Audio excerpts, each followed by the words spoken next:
रेशम के डोर कब टूटे नहीं देहो, बहिनी के हाथ कब छूटे नहीं देहो।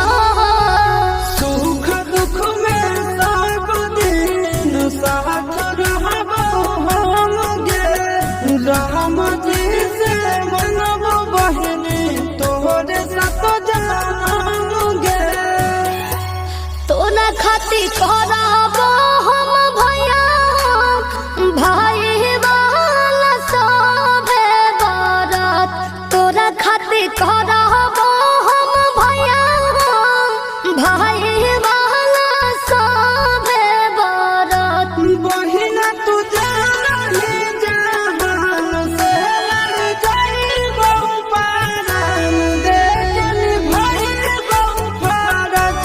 बहिना तू जाने जहान से लड़ जाइबो पारान, देखल भइबो फरज।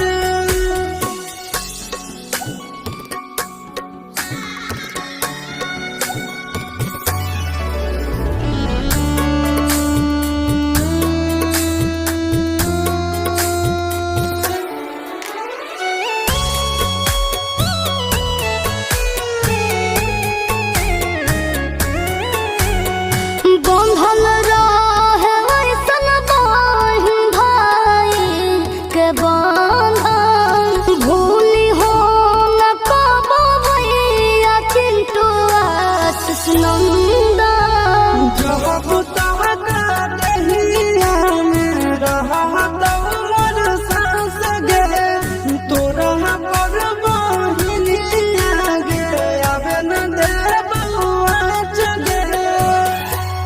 बड़ो घर भेजी होता हमारा न